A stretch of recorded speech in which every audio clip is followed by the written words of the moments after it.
Hoy vamos a hablar de un tema un poco complicado.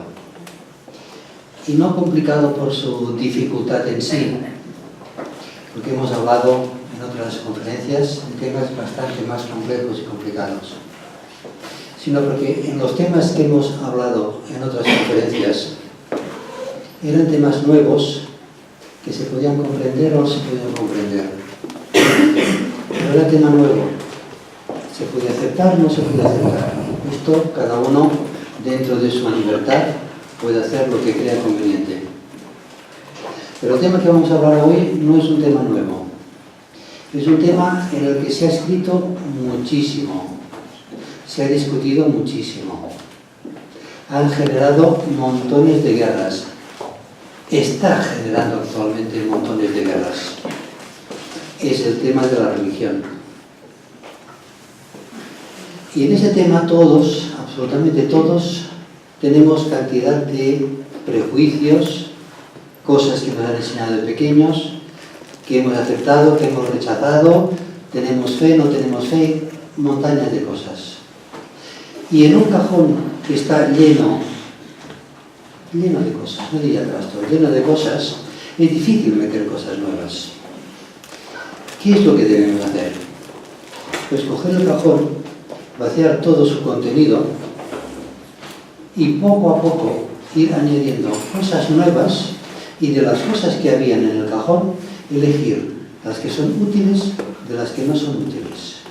Y las que son útiles las colocamos bien colocadas, en orden, junto a las nuevas, para que todo sea algo útil.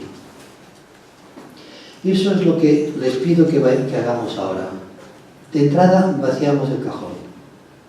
Y luego veremos que todo aquello que nos han enseñado de pequeños, que hemos creído o no, que nos han dicho, que hemos aceptado o no hemos aceptado, todo tiene su lugar, en orden. Y que aquello que hemos trascendido, aquellos calcetines viejos o aquella ropa que está vieja, pues simplemente se tira y se sustituye por nuevas ideas, nuevos conceptos. Hay otro punto que también me gustaría hacer especial hincapié. Es en el tema de que intentaré hacerlo de la forma más científica posible, más impersonal posible, sin juzgar. La humanidad, a lo largo de miles, millones de años, porque todos hemos formado esta humanidad, en el pasado, en el presente, como lo formaremos en el futuro. Todos hemos hecho cosas correctas y otras cosas que no son tan correctas. No, aquí no viene el sentirse culpable, ni como individuo ni como humanidad. Se ha hecho lo que se ha hecho. Simplemente se trata de saber dónde estamos y saber cuál es el próximo paso que hemos de dar. Ya les digo, como individuos y como humanidad. Para ello, en el cajón pondremos una base. Esta base son los principios eternos. Las respuestas a quiénes somos, a dónde vamos, qué es lo que hacemos aquí, el por qué sufrimos, el por qué enfermamos, el por qué morimos. Dentro de la filosofía antigua, de la filosofía eterna, la sabiduría eterna, se nos dice que somos fragmentos de la divinidad, chispas divinas, que venimos aquí para aprender. Si a cualquier persona le preguntamos quién es, le diré, yo soy Marta, yo soy Luis. Bien, pero ¿tú quién eres? Pues yo soy ama de casa, yo soy contable, yo soy ingeniero, yo soy blanco, yo soy negro, yo soy español, yo soy chino. En todas las respuestas, fíjense que hay algo común. Yo. Siempre está el yo delante de todo. Y en el fondo, por detrás de cualquier pregunta, siempre hay la misma respuesta. Yo soy yo. Y esto es un sentido que todos tenemos muy bien arraigados dentro de nosotros. Y este yo es distinto de otro yo, es distinto de todo lo demás. Aquello que en la charla pasada hablábamos del no yo. ¿Qué venimos a hacer aquí? A aprender. En la concatenación entre el yo y el no yo, se desarrolla la percepción, la observación, la atención, la conciencia. Y el objetivo de la evolución es la evolución de la conciencia.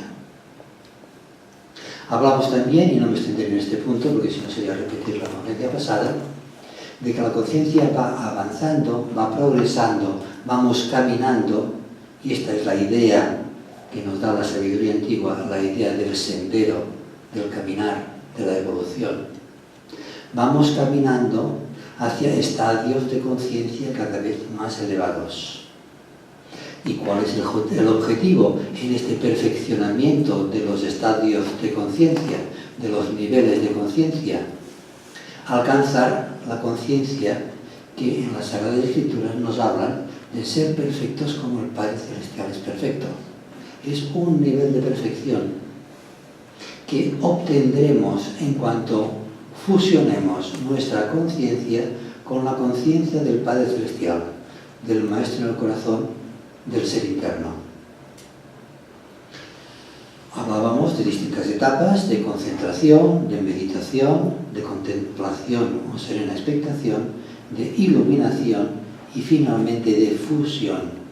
Fíjese que el objetivo, ya les digo, no voy a repetir la conferencia pasada, el objetivo es la fusión, la inspiración, es decir, que el ser interno absorbe aquella pequeña fracción de él mismo que es ese yo que todos decimos, yo soy ese, yo soy aquel.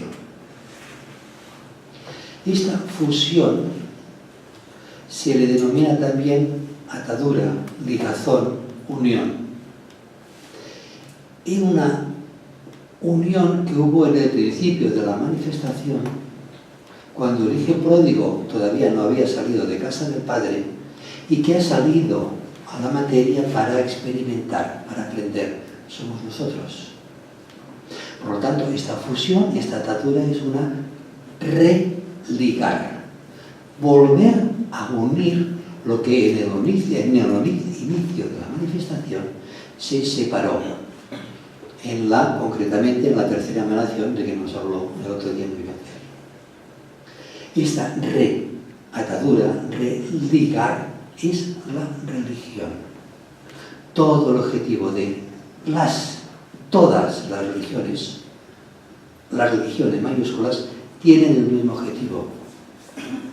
A esta unión, a esta fusión, en Oriente se da también otro nombre. ¿Qué es lo que une dos bueyes que tiran de un carro? El yugo, que une. A eso le denominamos yoga. El objetivo de la religión y del yugo, yoga, es el mismo. Aquella fusión, aquella identificación del pequeño yo con la esencia nuestra, con el ser interno. Hablamos también que esa evolución de la conciencia, que es la historia de la humanidad misma, tiene distintas fases, distintas etapas de este camino, de este sendero. A cada nivel de conciencia existe la religión o la técnica para avanzar este paso en el camino. Así podemos hablar que en el inicio, cuando la humanidad era más infantil, nuestra conciencia, la conciencia de los seres humanos, era muy primitiva, era muy tosca.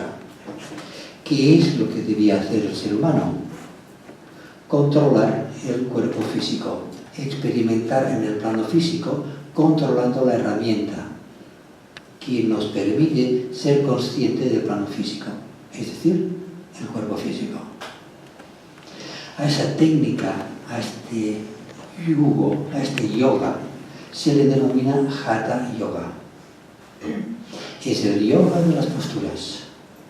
Y hace millones de años tenía por objeto conseguir que el yo, nosotros, controláramos el cuerpo físico. En este momento, esta fase de la evolución está trascendida. Controlamos perfectamente el cuerpo físico, aunque hay una fase de nuestra vida que repasamos lo que hicimos como seres humanos hace miles o millones de años. Es la etapa de la infancia.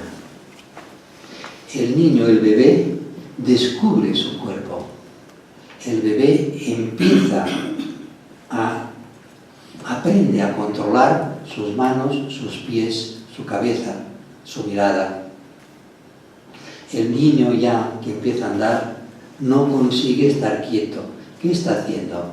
Tiene problemas de control del cuerpo físico. ¿Qué tiene que hacer el niño? Pues mucho deporte, mucho movimiento, mucha gimnasia. Es una forma de hacer un Hatha Yoga para que consiga a los 7 años controlar perfectamente su cuerpo físico. Las personas adultas, a menos de que tengamos un accidente y tengamos que hacer recuperación, es decir, control consciente del cuerpo físico, esta fase de la evolución la tenemos trascendida. Esto no quiere decir que no sea conveniente hacer Hatha Yoga, pero la parte psicológica del Hatha Yoga. No hace falta hacer Hatha Yoga para hacer que el riñón filtre la sangre, que el estómago digiera los alimentos o que el hígado emita su bilis. Esto es automático, esto está trascendido. Porque el ser humano tiene que hacer otra yoga superior.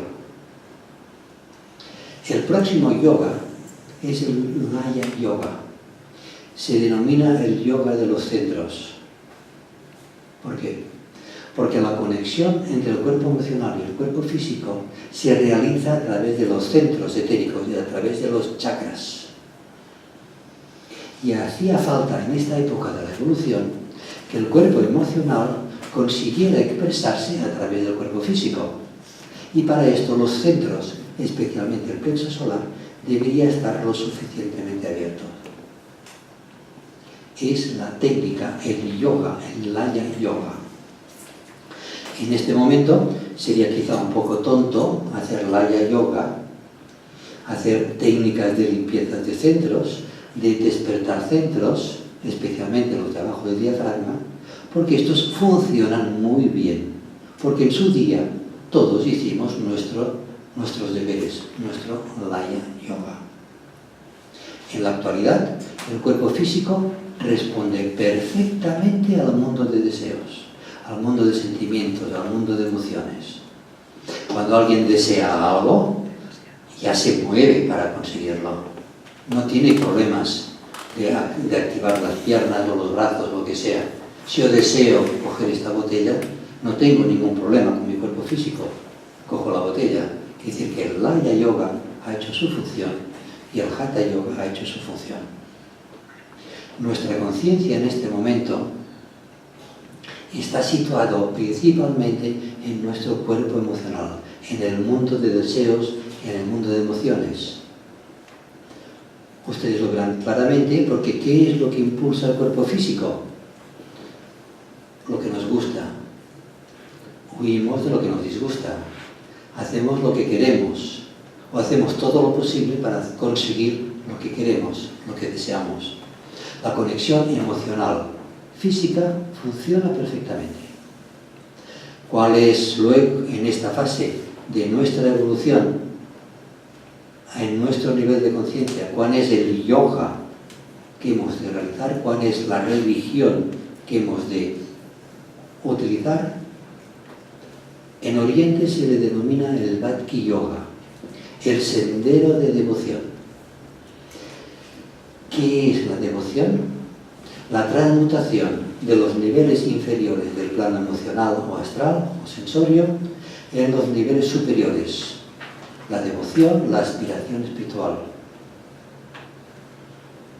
¿Qué es lo equivalente en el mundo occidental?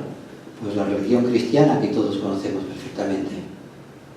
Se nos ha enseñado que tenemos que controlar, que gestionar nuestras emociones, que tenemos que cada vez ser más puros, más amorosos, que las vibraciones inferiores las tenemos que abandonar y poco a poco elevar nuestra vibración hacia los niveles superiores, lo que en términos cristianos se denomina salvar el alma. técnicamente es esto, es Bhakti Yoga, religión cristiana. Es lo equivalente. Solo cambia el nombre. Devoción ¿a quién? Adoración a la divinidad. ¿Qué divinidad? Hay dos clases de divinidades, que en el fondo es la misma, pero vamos a diferenciarlos para ver las cosas con claridad. En Oriente tenemos un nivel de cultura del pueblo básico, podríamos decir, que la devoción la expresa hacia sus deidades, hacia el Buda, con sus imágenes, con sus templos, hacia Krishna, hacia Brahma, hacia Vishnu. Tienen sus estatuas y hacen su devoción. Bien, perfecto.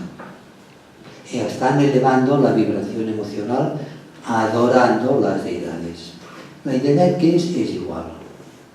El Buda tanto da que sea más alto, más pequeño, más ancho. El templo este, el templo aquel.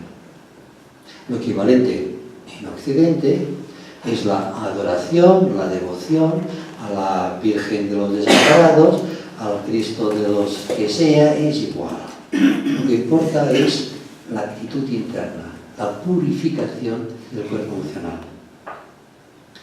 Pero hay otra clase de devoción que en Oriente se ha mantenido, podríamos decir, muy sagrada.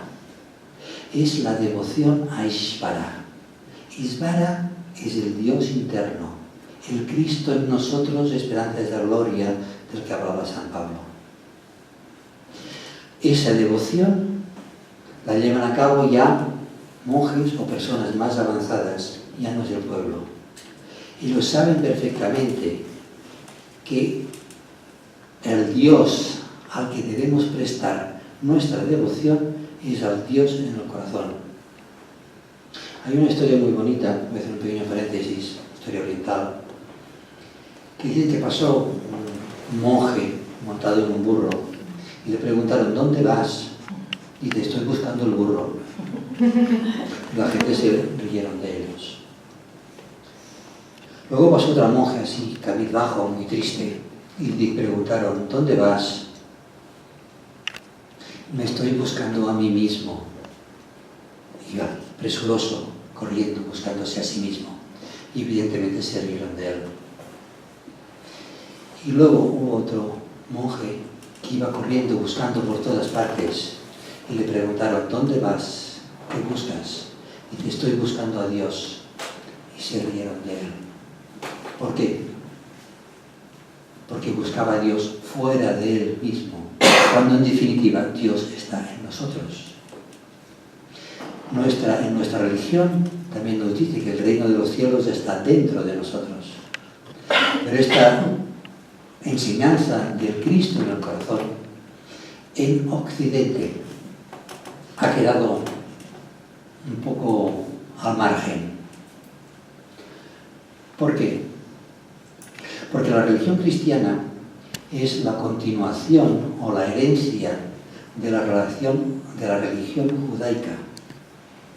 La religión judaica tenía muy claro que Dios era Jehová, el Dios castigador, el Dios que juzga a los vivos y a los muertos, el Dios vengativo, que si no te portas bien te manda al infierno. Y esta idea ha sido transmitida vía San Pablo, porque San Pablo, muy cuco, intentó vender a los nuevos cristianos las anteriores ideas, para establecer una especie de puente. Y el cristianismo quedó teñido en sus orígenes de estas ideas esencialmente judaicas. El concepto de que Dios es amor no coincide con el concepto de Jehová. Y estamos poco a caballo una cosa de la otra. Pero bien, aquí en Occidente han habido personas que han descubierto al Dios en el corazón, al Señor. Son los místicos, que han sido durante largo tiempo perseguidos, algunos de ellos beatificados, pero antes han sido perseguidos, porque no comprendían nuestra naturaleza esencialmente divina. Bien, sigue nuestra evolución y el impulso divino dentro del corazón de todos los seres humanos nos lleva hacia adelante. Y el próximo paso, que ustedes atendieron en la última conferencia, es el cuerpo mental, el despertar de la mente. Un despertar de la mente que desde hace 200, 300 años, prácticamente muy poco, ha sido realmente sensacional. La humanidad ha conseguido, especialmente en Occidente, un gran despertar de la mente y los avances tecnológicos son una prueba fehaciente. ¿Por qué tanto interés, tanto en Oriente, en el Bhakti Yoga, y en Occidente, en la religión cristiana, de bloquear el pensamiento, el razonamiento de las personas? ¿Es correcto o no es correcto? En cierta forma es correcto y ustedes van a comprender el porqué. Empezaremos por Oriente. La técnica, el yoga que trabaja la mente es el Raja Yoga, basados en los aforismos de Patanjali, no sé si ustedes los conocen, el control mental. Y en el Raja Yoga, en cuanto se abre el libro, aparece lo que se denomina las reglas, el óctuple sendero. El óctuple sendero tiene dos primeras reglas que son muy importantes. Yo no sé si lo diré con las mismas palabras, pero ustedes cogerán la idea. La primera regla es el correcto vivir. No robar, no hurtar, no criticar, la continencia, etcétera, etcétera. Todas las virtudes que se pueden imaginar. La segunda es la correcta alimentación y la correcta limpieza del propio cuerpo, es decir, el correcto vivir.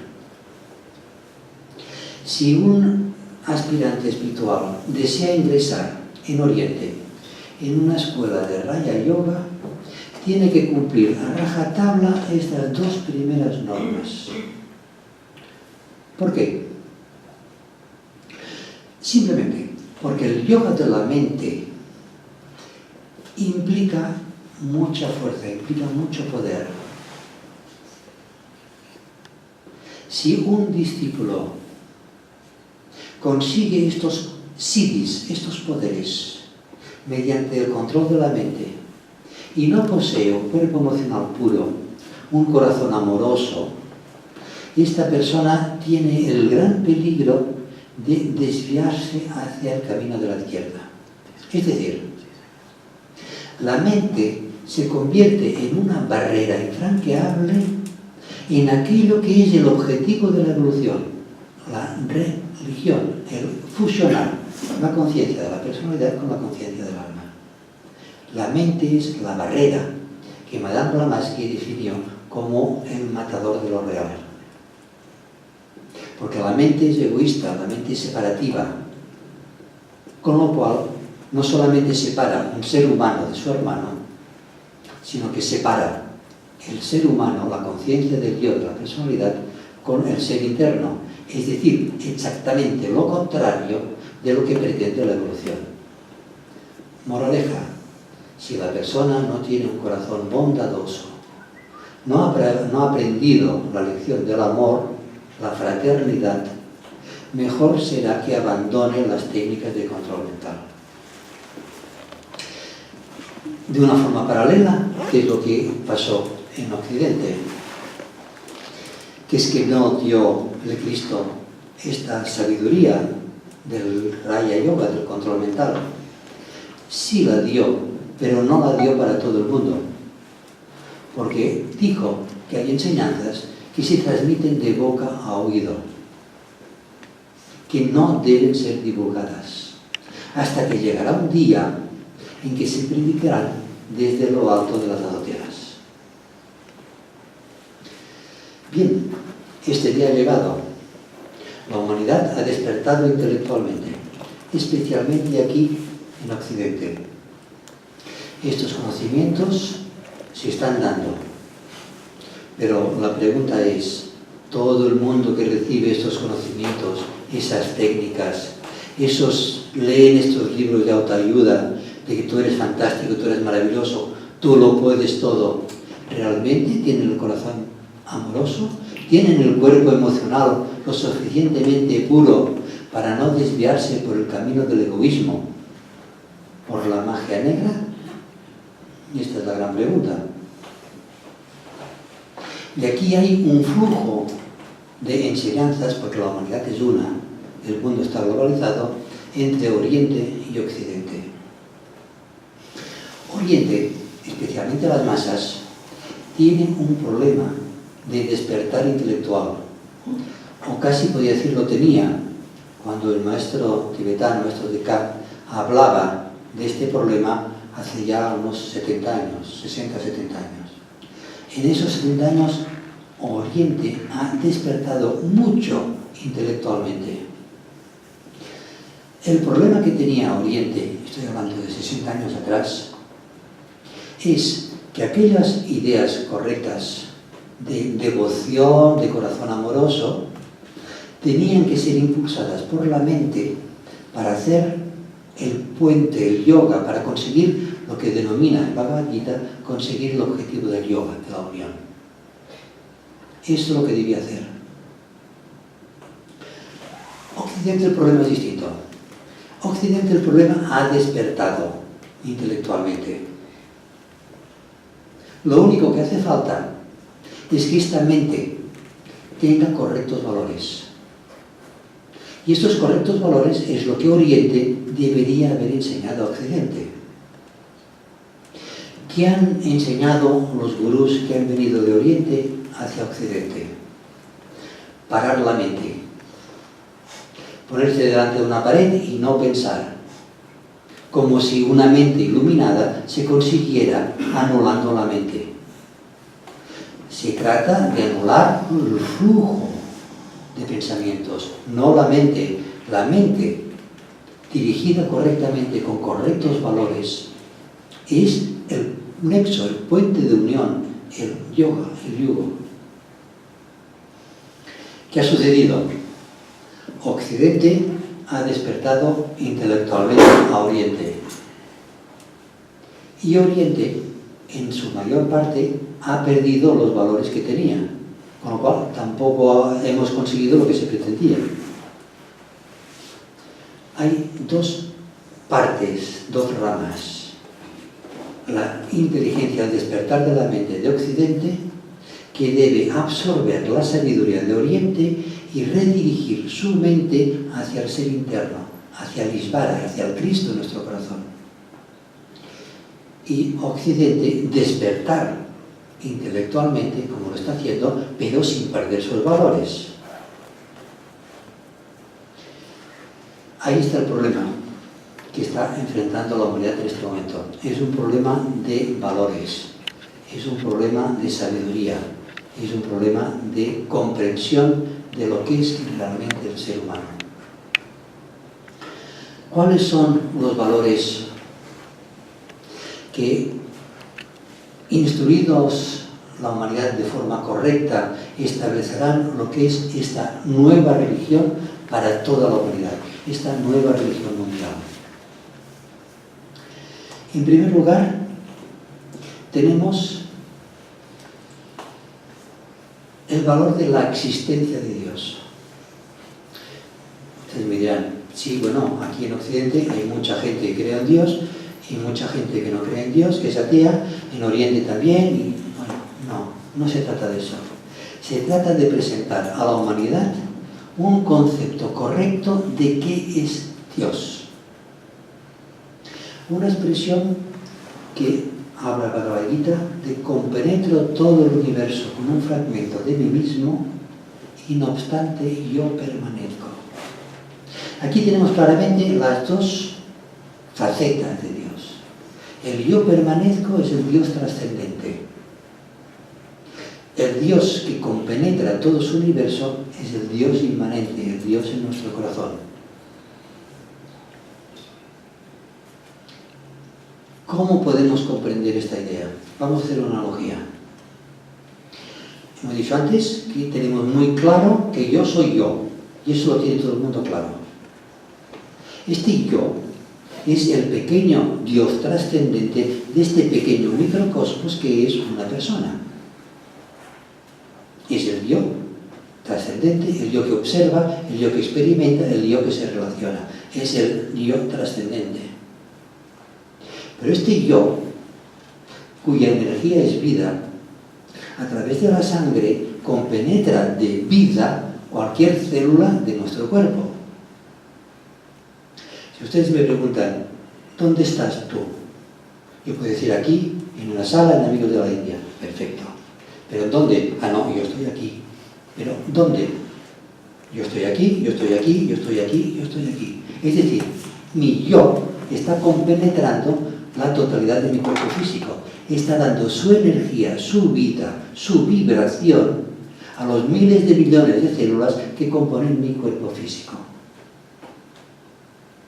En cuanto esté yo, que es vida, que es esencia, que es energía, dejo de compenetrar este cuerpo físico y retiro mi hilo de vida, este cuerpo físico se deshace en una caja en el cementerio. Porque el yo trascendente, retira su parte inmanente en cualquier parte de ese cuerpo físico. Ese cuerpo físico, ese cuerpo emocional, etcétera, etcétera. Pero se lo explico para que comprendan la idea. Pues la divinidad, a otro nivel, evidentemente, tremendamente superior, está haciendo lo mismo. Hay el yo trascendente y el yo que compenetra cada una de las células. Y cada una de las células es cada uno de los seres humanos. El que compenetra estas células que somos los seres humanos, es el yo inmanente. Que a la vez, este yo inmanente, desde el punto de vista de la deidad, se convierte en el yo trascendente desde el punto de vista de cada ser humano. Esta nueva concepción de la deidad es la que debe presentarse en la nueva religión mundial. Este concepto de la deidad reunirá dentro de sí mismos todas las religiones. Porque este Dios inmanente, este Dios trascendente que compenetra su universo, no está compenetrando los cristianos creyentes y no está compenetrando los ateos y no está compenetrando, y es Alá el que está compenetrando los musulmanes. No. El Dios trascendente es uno. Y su energía inmanente en todos los seres humanos significa más ni menos que todos los seres humanos, sean cristianos, ateos, ortodoxos, etcétera, etcétera, etcétera. Este nuevo concepto de la divinidad como esencia, como la existencia misma, como la verdad misma, es un concepto que ningún ser humano puede negar. Porque si le preguntan a un ser humano si él existe, evidentemente dirá que sí. Yo no conozco a nadie que diga que no existe. Pues esa existencia es el Dios inmanente. Solo hace falta que comprenda que esa existencia que todos tenemos es la expresión en nosotros mismos del Dios inmanente. Nadie dejará de creer en ese concepto de la divinidad. Hay otro concepto de la divinidad, que es el concepto de la relación del ser humano, de cada ser humano con Dios. Esto es algo muy interno en el corazón de todos los seres humanos.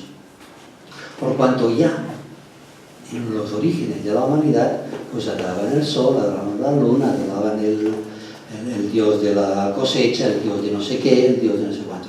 Porque es algo intrínseco en la naturaleza humana. La relación del ser humano con la divinidad, con todo aquello que no comprende y que considera que es superior a él. Esta relación del ser humano con la divinidad, déle el nombre que se le dé, implica el concepto de la oración, la adoración, la sumisión a esta divinidad. Hay un tercer concepto que se presentará a la humanidad como base de la nueva religión mundial. Es el concepto de la inmortalidad del ser humano.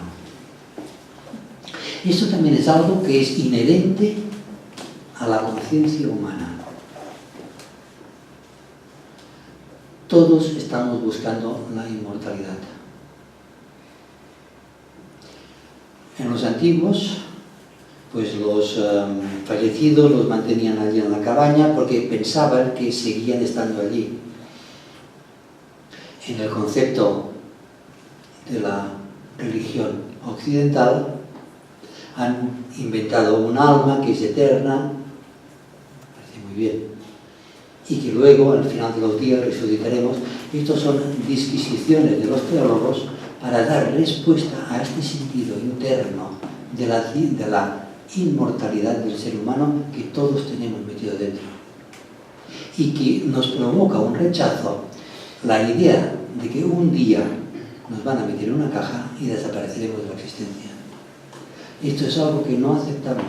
Y no aceptamos simplemente porque no comprendemos que aquello que van a meter en una caja no somos nosotros, que nosotros somos inmortales. Para ello, la idea de la reencarnación deberá ser presentada de una forma científica en Occidente y casi diría que también en Oriente, porque ellos creen en la reencarnación, eso lo dicen. Pero una cosa es creer en la reencarnación y la otra cosa es comprender la reencarnación. Yo diría que no la comprenden, porque confunden, por ejemplo, la reencarnación con la transmigración de las almas. Es decir, que en una próxima vida podemos ser hormigas o podemos ser escarabajos. No comprenden lo que es la reencarnación, no comprenden lo que es la evolución, no comprenden lo que es ir hacia la meta de un nuevo estado de conciencia superior. Tampoco comprenden una ley que va muy ligada a la reencarnación, y la ley del karma, la ley de causa y efecto. Aquí en Occidente se empieza a comprender. En Oriente yo diría que no se comprende, porque si la comprendieran, yo no concibo cómo unos jóvenes pueden violar a unas chicas y luego matarlas. Esas personas no saben lo que es la ley del karma, pero es que no tienen ni idea, porque es que si no, no realizarían una atrocidad de ese tipo. Porque se están comprometiendo kármicamente el resto de su vida y unas cuantas posteriores, porque esto es una barbaridad. La ley de la reencarnación, la ley del karma, como las bases de la inmortalidad esencial que todos los seres humanos tienen en su interior, es algo que debe ser comprendido en la nueva religión mundial. Por último, hay un cuarto punto, que es la ley de la necesidad. El ser humano tiene necesidad de la divinidad, consciente o inconscientemente. Hay una frase en los evangelios que da mucho para reflexionar. Dice, no solo de pan vive el hombre, sino de toda palabra que sale de la boca de Dios. El ser humano no solamente necesita comer, necesita la divinidad. Y esta necesidad de la divinidad se expresa en la oración. Y la oración que dio Cristo, el Padre Nuestro, me gustaría mencionar unos puntos muy concretos. El Padre Nuestro, la filiación del ser humano con la divinidad y la hermandad nuestra, la hermandad entre todos los seres humanos. También habló de que el reino de los cielos, que venga a nosotros tu reino. El reino de los cielos es la conciencia del yo superior. Estamos invocando esta fusión de nuestro pequeño yo con el yo superior. Y por ello hay un punto también es muy importante, que veo que es interesante. Hágase tu voluntad, así en la tierra como en el cielo. Hágase tu voluntad y no la mía. ¿Por qué? Porque el concepto intrínseco de una entidad es su voluntad. Por ejemplo, usted y yo somos personas distintas porque usted tiene su voluntad, yo tengo mi voluntad. Somos dos entidades distintas. Y el respeto a su voluntad es su libertad que yo debo respetar, como la otra persona debe respetar mi voluntad. Es decir, El concepto de voluntad está muy intrínsecamente ligado a lo que es la persona. Cuando, como decía antes, el objetivo de la evolución es religar, es decir, atar nuestra conciencia, proyectar nuestra conciencia al Ser Supremo, significa que nuestra voluntad, como entidades separadas, desaparece fusionándose en la voluntad del Ser interno. El hágase tu voluntad y no la mía. Es decir, yo como entidad desaparezco absorbido en la conciencia del Dios superior. Esta oración del Padre Nuestro, que da mucho de sí, tiene que ser transferida a otra oración en la nueva religión mundial. Es la oración de la gran invocación. No hay ningún deseo personal. Nuestra intención, nuestra invocación va dirigida hacia la divinidad en sus distintos aspectos. Primero, en la meditación individual, cuando pronunciamos la gran invocación, que me parece que hay una entrada ahí, papelitos que hablan de la gran invocación. Aquí está, pero que si hay tarjetitas de aquellas, ¿no? Vale. La oración egoísta que hace el hombre cristiano, el hombre centrado en su pequeño yo, que pide a Dios trabajo, salud, bienestar, etcétera, etcétera, el no hágase tu voluntad, sino Dios, haz mi voluntad, exactamente lo contrario, esto debe desaparecer. Y la gran invocación no hay ninguna súplica o petición para el yo separado, para el pequeño yo. Se pide para la humanidad, se pide más luz para la humanidad, se pide más amor, se pide que el Cristo, aquella gran entidad, vuelva a dirigir los asuntos de la tierra. Hay distintos niveles de la gran invocación. Quizá me estoy hablando demasiado. En primer lugar, es la invocación que está realizando inconscientemente toda la humanidad. Es una invocación consecuencia del sufrimiento, consecuencia de la crisis mundial. Está pidiendo aquella energía porque se está ahogando. La crisis mundial nos está ahogando a todos. Y hay una demanda inconsciente de la humanidad de más luz, de más paz, de más amor, de más, en definitiva, bienestar. ¿Hacia quién va dirigida esta invocación? A nivel político va dirigida hacia los dirigentes que no comprenden absolutamente nada de lo que está pasando. Hay una invocación que va dirigida hacia más arriba. Están surgiendo por todas partes grupos de personas que están invocando a los extraterrestres, como si nuestra ayuda tuviera que venir de Venus o tuviera que venir de Urano. ¿A quién va dirigida esta invocación? A nivel individual, esta súplica, esta invocación, va dirigida a nuestro ser interior, a nuestro Cristo místico, que no es exclusivo de los cristianos. Repito, el Cristo interior, el Dios inmanente, es exclusivo de todos los seres humanos. Y esta invocación va dirigida a nuestro ser interno, a nivel individual. Pero a nivel de humanidad, porque este llamado invocador surge de toda la humanidad, este nivel invocador va dirigido hacia los maestros de compasión y sabiduría, hacia aquellos guías espirituales que son hermanos como nosotros, pero han alcanzado la perfección, aquello al cual nosotros un día deberemos alcanzar. Esta es la invocación inconsciente de la humanidad. Hay otra invocación, la invocación de los discípulos que están encarnados. Los discípulos conocen perfectamente, cuando están pronunciando la gran invocación, cuáles son las energías que están moviendo, porque visualizan perfectamente, saben cuál es el punto de luz, saben quién es el Cristo, saben perfectamente dónde la voluntad de Dios es conocida, saben perfectamente cuál es la energía de la paz. impulsados por la mente perfectamente dirigida, utilizan sabiamente la ciencia de la invocación. Y no crean que al hablar de ciencia estoy hablando de una cosa fría, una cosa técnica, sin corazón. Todo lo contrario. Estoy hablando de que la energía que surge del corazón es científicamente utilizada para alcanzar los oídos de los guías de la humanidad. Estos guías de la humanidad que están esperando para caminar en medio de los hombres no pueden hacerlo por una muy sencilla razón y ustedes me van a comprender. Ellos conocen mejor que todos nosotros lo que es el principio de la libertad.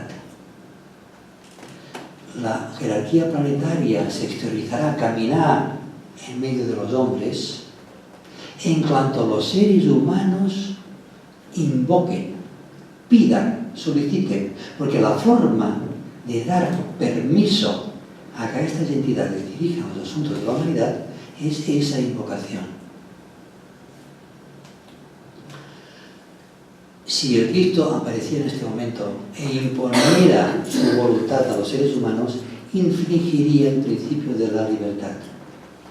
Por lo tanto, tiene que esperar a que los seres humanos despertemos lo suficiente para que seamos nosotros, como fruto de la precipitación kármica que han representado las guerras mundiales, de la precipitación kármica que está representando para la humanidad en la crisis que estamos viviendo, levantemos nuestro llamado invocador, que estará canalizado por estos grupos de servicio formados por discípulos que saben científicamente qué es lo que están haciendo, para que este llamado invocador alcance la jerarquía planetaria.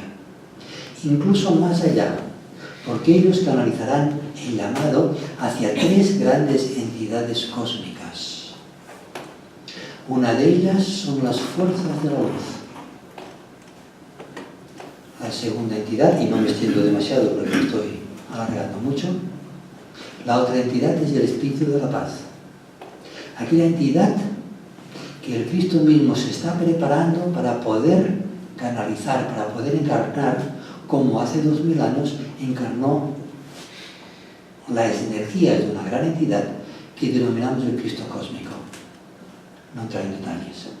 Y hay una tercera gran entidad, que es el avatar de síntesis, que procedente de la constelación de Acuario, hará que los seres humanos comprendan de que todos somos uno. Finalmente y brevemente, porque no quiero cansarles más, haré especial hincapié en que hay ciertos momentos de contacto entre la humanidad y la jerarquía planetaria que son los momentos de luna llena. La luna rige la personalidad. Los ángeles menores, los ángeles constructores, los piscis lunares, los que están metidos en el sistema conocen de qué estoy hablando. Y el alma está regido por el sol, el ángel solar procedente del corazón del sol. En el momento de la luna llena, la luz que irradia la luna es la luz del sol, no su luz. El caso contrario es en la luna nueva, cuando no refleja la luz del sol y refleja la luz de la personalidad, de la propia luna.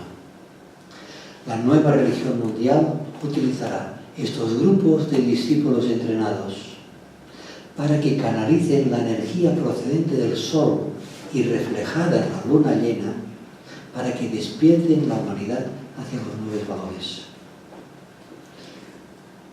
Y los que tienen costumbre de hacer meditaciones de luna llena, como lo hicimos anteayer, sabrán perfectamente la potencia de la energía espiritual transmitida en estos momentos hacia la humanidad. Hay un tercer llamado invocador, y con eso finalizo esta charla, que es el llamado invocador de los iniciados del mundo. Aquellos que tienen una potencia no solamente mental, sino una potencia amorosa, capaz de absorber, de invocar una gran energía espiritual procedente de la jerarquía planetaria, que tiene por objeto restablecer el plan de Dios en la Tierra.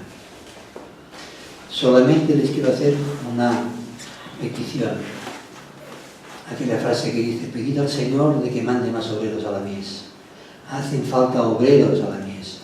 Hacen falta personas que conozcan, que sean sabias, que conozcan perfectamente cuál es el plan divino, cuál es el próximo paso que la humanidad debe dar para salir del pozo en el que está situado, del pozo de la materia, y no solamente una mente entrenada, una mente sabia, iluminada, sino un corazón amoroso, que es lo mismo. Porque ustedes saben que la energía divina es, segundo rayo, amor, sabiduría. No es amor, sentimiento, es amor inteligente, amor sabio. Hacen falta personas, discípulos, que trabajen para despertar a la humanidad, para que esta mente que los seres humanos han despertado y que en este momento está dirigido hacia el egoísmo, hacia el materialismo, hacia lo más hondo de la materia, despierte a unos nuevos valores, a un nivel de conciencia basado en el altruismo, en la generosidad, en la solidaridad, en el compartir, en el amor en expresión. Y bueno, quedan cosas en el tintero, pero me parece que se está haciendo tarde y me gustaría oír su opinión sobre el tema. Por ejemplo, a mí me gustaría que explicase un poquito la diferencia. Hemos escuchado que el Padre Nuestro es una oración, oración, invocación. Sí. ¿En qué se diferenciarían? Y adoración. ¿Qué se diferenciaría? Porque si el Padre Nuestro es una oración, y estábamos hablando de la gran invocación, invocar es pedir, ¿no? Sí.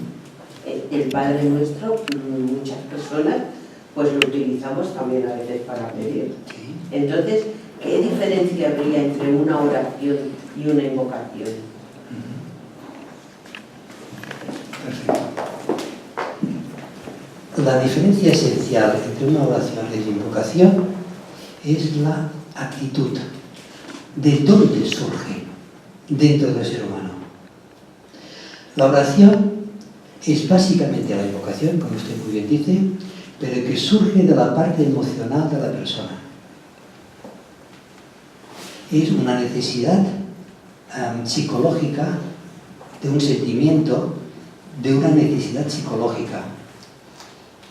Y como surge de la necesidad psicológica de la persona, generalmente tiene motivaciones de tipo personales, de tipo individual. La invocación, evidentemente, no desprecia la parte emocional. Eso está ahí, es un hecho. Sino que surge de la parte mental de la persona. La persona que invoca tiene tanta más fuerza cuanto más situada esté en el plano mental. La invocación sabe que está manejando energías. La invocación es un acto de magia. La magia es manejo de energías. Por eso la palabra magia tiene tan mala prensa. ¿Por qué? Porque la magia utilizada por una persona egoísta maneja energías negativas. Y eso es magia negra. Los magos negros hacen invocaciones. Invocaciones al demonio, invocaciones a la oscuridad, etc. No quiero hablar de ello, porque no quiero hablar de eso. Simplemente que comprendan que el discípulo hace magia blanca. Está invocando energías. Está transmutando la energía, el amado invocador de la humanidad, que es una energía que está ahí, y lo que hace por el poder de su mente y por el poder de su corazón amoroso, coge esas energías y las levanta hacia la jerarquía planetaria. ¿Qué hace la jerarquía planetaria con estas energías? Evocación, respuesta, pedid y se os dará, da, porque no puede dar a quien no invoca. A quien no pide no se le puede dar, porque es que no puede comprender lo que se le pide, que se le pide. La humanidad responderá a estas energías en cuanto la humanidad las pida. ¿Qué hace el discípulo coge el llamado invocador de la humanidad y lo levanta hacia los pies del maestro, como se dice en la sabiduría antigua, hacia la jerarquía planetaria. Y la jerarquía planetaria, que es la personificación del amor de Dios, responde porque está deseando responder. Y a través de esos grupos de discípulos que forman parte del nuevo grupo de seguidores del mundo, que es un grupo subjetivo, canaliza esas energías y a través de esos grupos llegan a la humanidad. Y entonces, ¿qué pasa? Que vemos que hay gente que es solidaria, hay gente que es buena persona, hay gente que comprende que no es correcto que haya políticos corruptos. Bueno, estas personas están despertando a unas nuevas energías y estas energías llegan a la jerarquía planetaria. La humanidad está cambiando y está cambiando gracias a estas energías, y más energías de estas dispusiera la humanidad, porque el cambio sería superior. Me recuerdo una conferencia que dio un científico francés hablando del desdoblamiento del tiempo, que dio una idea muy corta pero realmente importante. Si en la humanidad hubiera un número suficiente de personas que pensaran, es decir, que se situaran en el plan mental, que pensaran correctamente, es decir, que tuvieran su mente iluminada por unos correctos valores, una correcta forma de pensar, la humanidad cambiaría de la noche a la mañana. ¿Por qué? Dijo Dios, habla en la Biblia, de que si en Sodoma y Gomorra hubiera un número suficiente, ¿cómo decía?, de personas justas, Sodoma y Gomorra no sería destruida. Porque estas personas, consciente y conscientemente, canalizan una energía que hubiera hecho posible que Sodoma y Gomorra hubiera cambiado. Ahora tenemos una especie de, no sé si vale la comparación, una Sodoma y Gomorra mundial.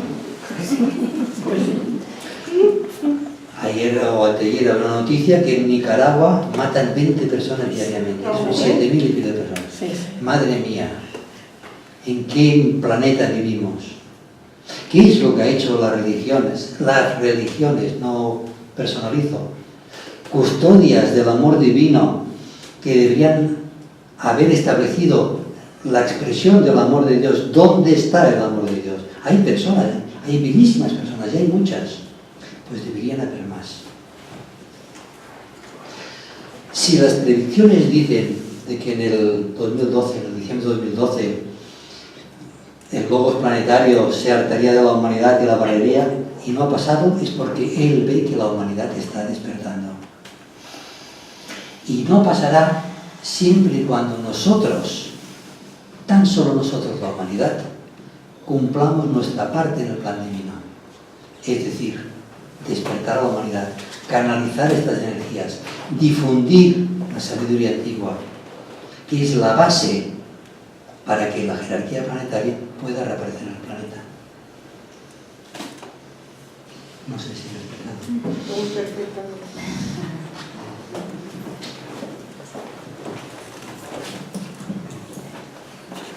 O sea, el Padre Nuestro, cuando dice que se haga tu voluntad, tú tienes la idea de saber que vamos a estoy... Sí, tranquilo. Sí, bueno, lo que decía, la voluntad de la expresión del yo.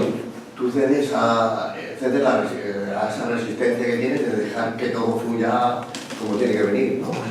Pero ¿qué pasa si no, o sea, no dejas? No sé. A ver. No lo he puesto. Sí, no, tranquilo.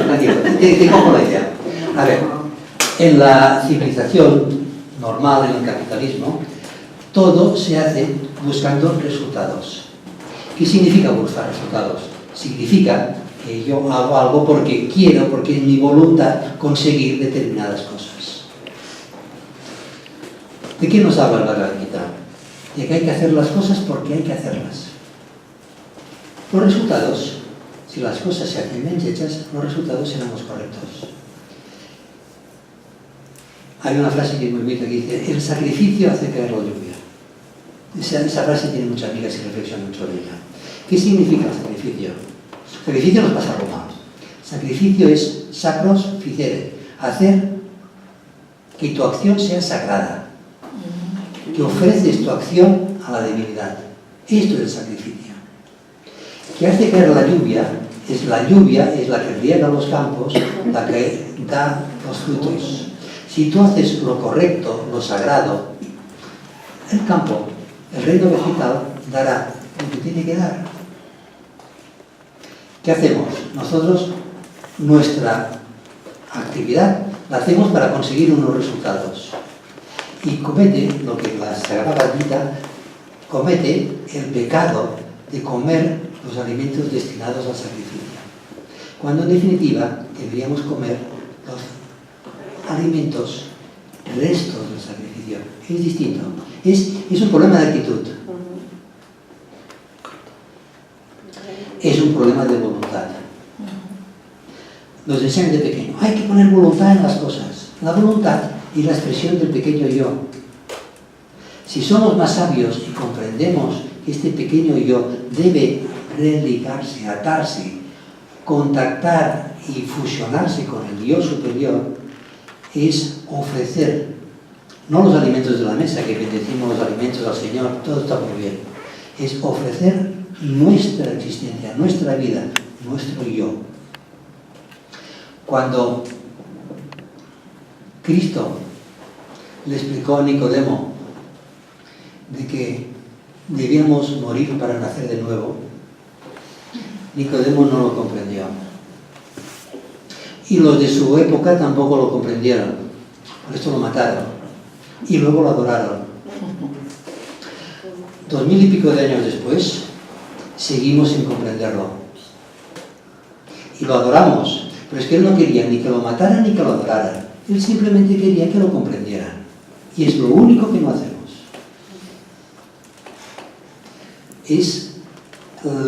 La muerte del hombre viejo es el ofrecimiento de tu ser, no de lo que tú tienes, de lo que tú eres o de lo que tú te crees que eres, hacia el ser interno, que es lo que realmente eres.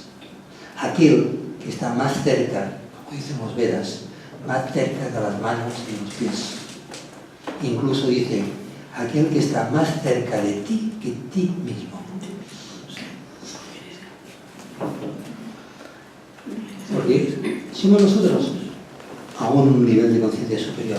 Ese nivel de conciencia que a través de la religión, a través del yoga, a través de la serena expectación, a través de la meditación, hemos de conseguir. No sé si he respondido a la pregunta, más o menos. La gran invocación, que es un mantra mental, Elena, Sí. Sí. Que es un mantra mental, lo potenciamos cuando hacemos una visualización.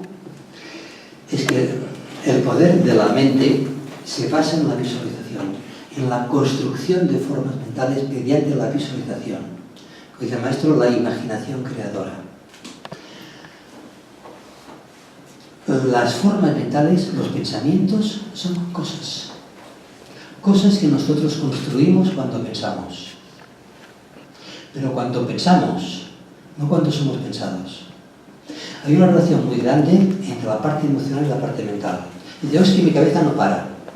No son pensamientos, son emociones. Más o menos revestidas de pensamiento, pero básicamente son emociones.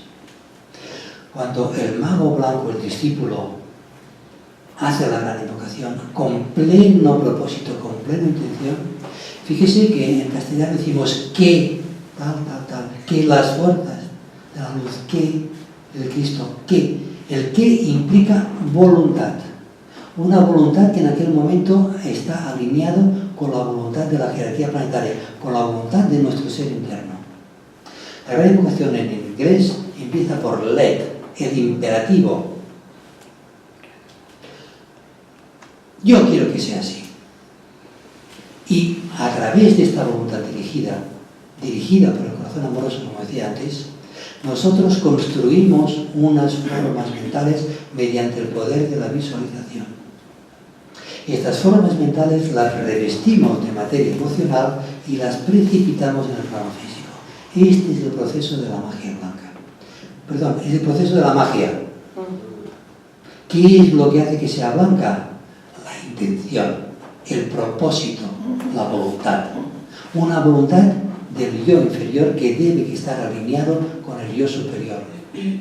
¿Qué hacemos en la meditación de luna llena? Si hubiera personas, lo primero que hacemos es alinearnos, es decir, retiramos nuestra conciencia de la personalidad y la fusionamos con nuestro ser interior. Y en la conciencia del ser interior realizamos el trabajo mágico de la meditación. En realidad es como una creación. Construimos, claro, creamos, construimos. Que somos seres creados. Construimos una nueva humanidad. Y los frutos se ven porque la humanidad está cambiando. Y lo vemos que está cambiando. Y no es mi participación ni la suya, ni de ese grupo ni de otro grupo, porque hay cientos de miles de grupos en toda la humanidad que son puntos de luz que están precipitando esta nueva conciencia en la humanidad. Y lo estamos consiguiendo. Lo único que deseo es que seamos más. Miles de seres individuales que están Más cambiando. personas que consigan alinearse en su meditación individual, que consigamos reunirse en las meditaciones de luna llena y precipitemos el plan de Dios en la tierra, que hace mucha falta. No, sí. Por otra parte, en este momento hay cosas terribles que están pasando por todo el planeta. Terribles. La explicación es muy lógica. Imagínense un jardín. Está lleno de semillas. A una especie de poca cosa va saliendo. Entonces, coge la manguera de las energías de Acuario y usted riega. ¿Qué sucederá? Todo sale a la luz. La humanidad está en periodo de limpieza. Todo sale. Es que antes no había corrupción. No lo sabíamos. Es que antes no había mal. No lo sabíamos. Todo esto está surgiendo a la luz. ¿Para qué? Cuando usted tiene una habitación y la hace limpieza, empieza a sacar todas las cosas de los armarios. Aquí el cajón al que me he referido al inicio de la conferencia, lo hemos de sacar todo y decir, esto se tira, esto no es correcto y esto se guarda. La humanidad está en periodo de limpieza, está en momento de siega, está saliendo todo el trigo y está saliendo toda la cizaña. Andamos peor, aparentemente. Si usted va a una casa que está haciendo limpieza, dirá, pero qué desorden, qué horrible que está todo esto. Es que es una fase necesaria para establecer una nueva humanidad. La humanidad ha construido su casa sobre la arena y ha llegado el materialismo y ha llegado los vientos de Acuario, se está derrumbando. ¿Qué hemos de hacer? ¿Apuntalar la casa o construir de una nueva sobre la roca, sobre la espiritualidad, sobre los correctos valores? Hace falta construir una nueva humanidad sobre la base de la roca, sobre unos nuevos valores, sobre el compartir, la solidaridad, el amor incondicional. Esta nueva casa es la que entre todos debemos construir y añadir nuestro pequeño ladrillo, porque no podemos hacer más. Y si convencemos al vecino para que él también ponga su ladrillo, poco a poco vamos a construir una nueva humanidad, de acuerdo con el plan divino. Y lo que decía antes, no estamos solos. Está nuestro ser interno que nos va a ayudar individualmente y está la jerarquía planetaria que está esperando colaborar con nosotros en la construcción de esta nueva humanidad. Solo hace falta que lo invoquemos. Yo te quiero dar las gracias porque vengo de una reunión de la Sociedad Teosófica donde se ha hablado del concepto de yoga, donde se ha hablado del concepto de unión, donde se ha hablado del concepto de cambio y se ha hablado de todo lo mismo que tú has estado hablando. En menos ratito, pero lo mismo. O sea que se une. Lo siento por ti porque todo esto ya lo sabía. No, porque A ver, esto siempre a los oídos y al alma. se está dando una cantidad de información. No soy yo. Hay muchas personas que están dando una cantidad de información para instruir a la humanidad para que emprenda el camino correcto. Y ha de ser así. Y hemos de despertar. Hay una frase que a mí me gusta muchísimo, que yo siempre cuando veo estas cosas así como revueltas en el mundo, entonces yo siempre saco a relucir esta palabra: detrás de un mal siempre hay un bien oculto. Es lo que... Usted ha comprendido perfectamente lo que es la ley del karma.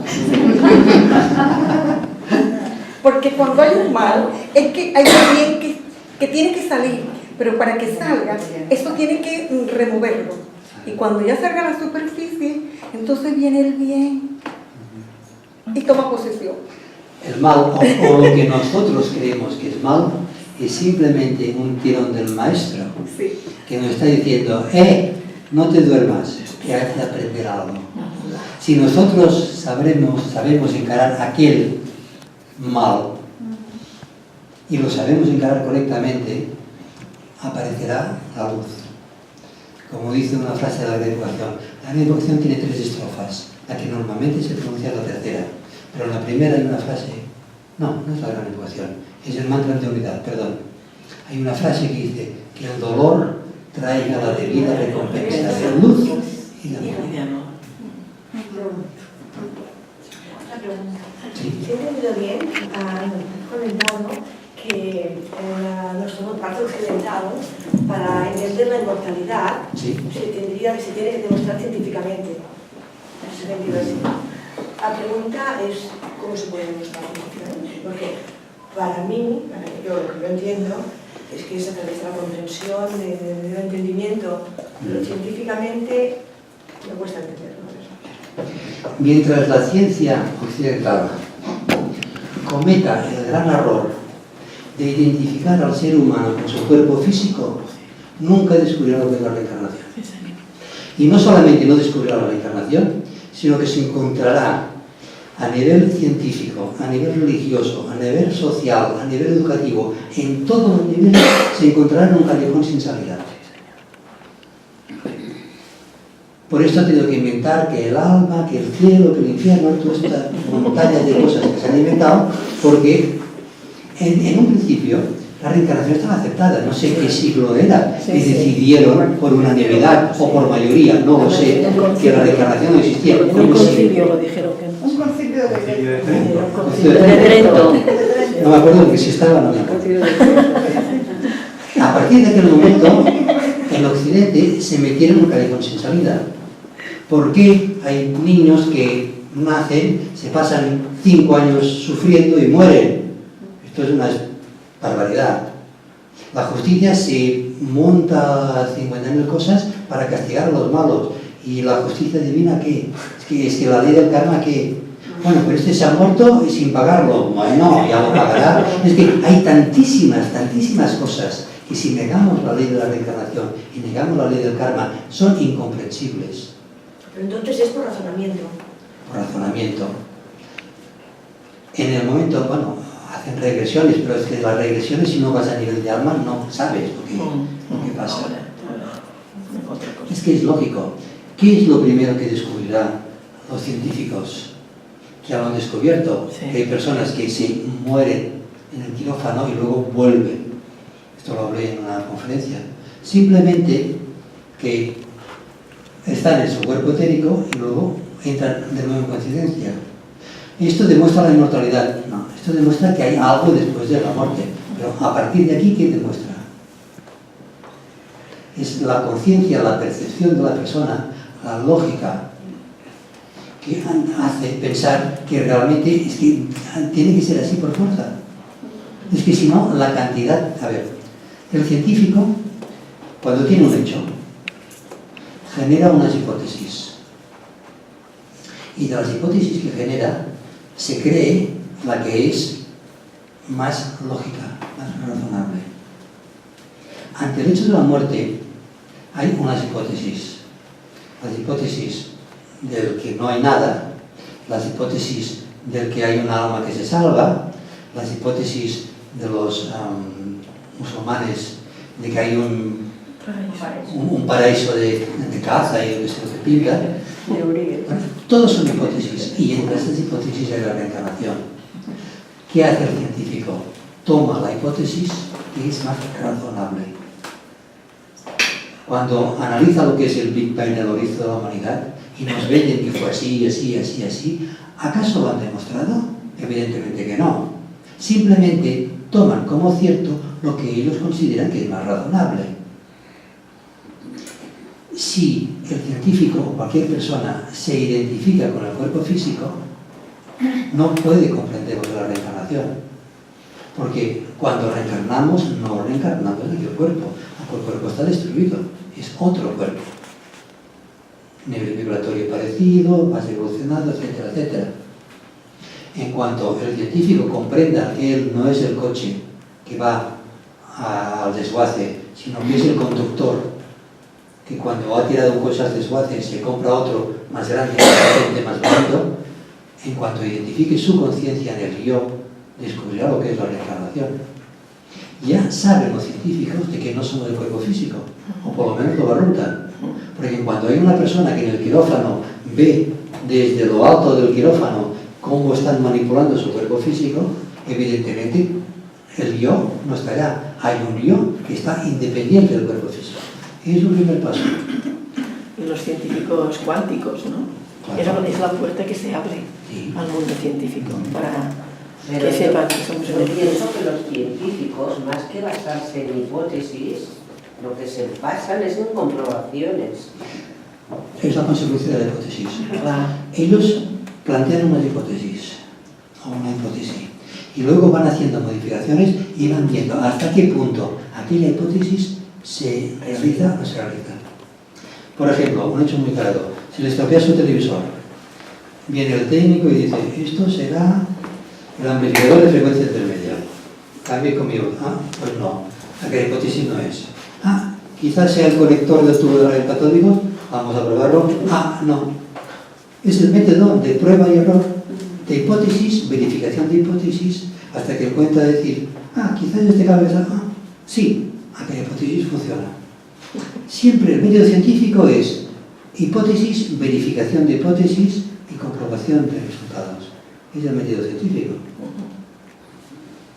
Si el científico se presenta frente a la muerte distintas hipótesis, ¿cómo verificará que esta hipótesis es que es la más razonable, es la más lógica? Es la que da respuesta a lo que realmente somos.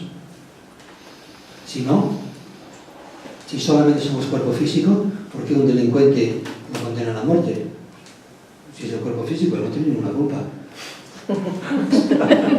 ¿Qué culpa tiene? ¿Es el yo que utiliza este cuerpo físico o es el cuerpo físico? Ah, no, es el cuerpo físico. Pues, el sentido de culpabilidad, el sentido de justicia, hay tantísimas cosas que desde el punto de vista de la hipótesis de que somos el cuerpo físico no tiene ningún sentido. ¿Qué es la ética? ¿Unas hormonas que se generan en el cerebro? Pues llaman a un delincuente, que no lo llevan a la cárcel, que lo llevan al hospital y que le metan las hormonas, ¿no? Por favor, es que es absurdo.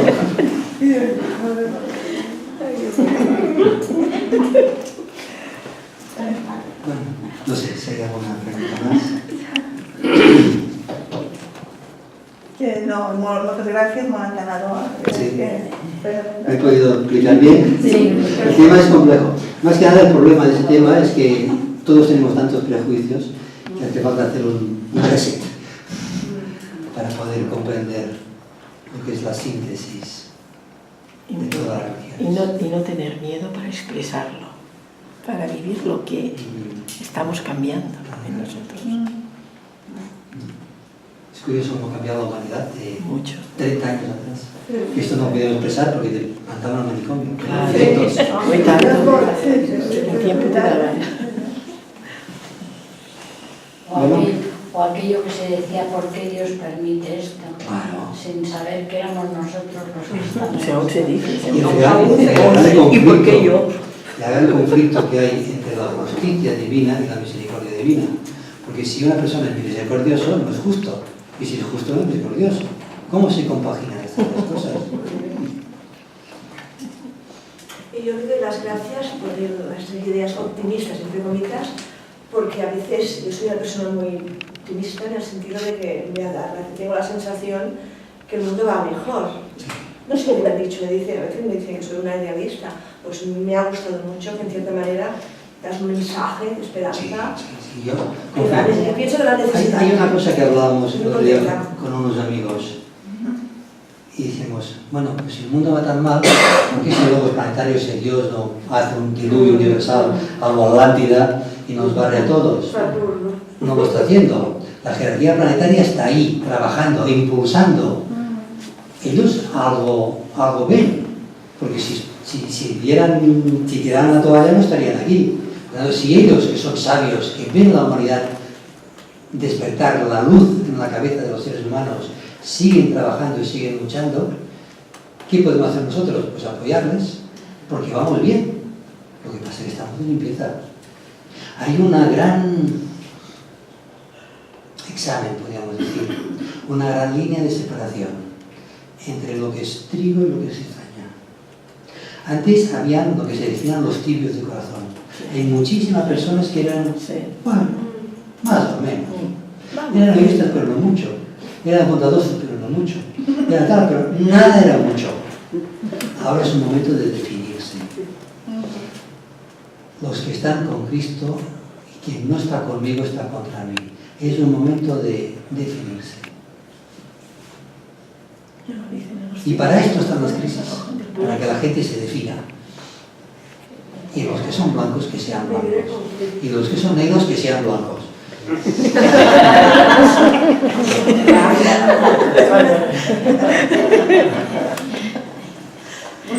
Con la tecnología se puede ser un poco. Todavía se me hizo una cosa. Tenían que inventar un baño, una bañera, que se pudiera coger a las personas y darles una buena capa de detergente con el lomo.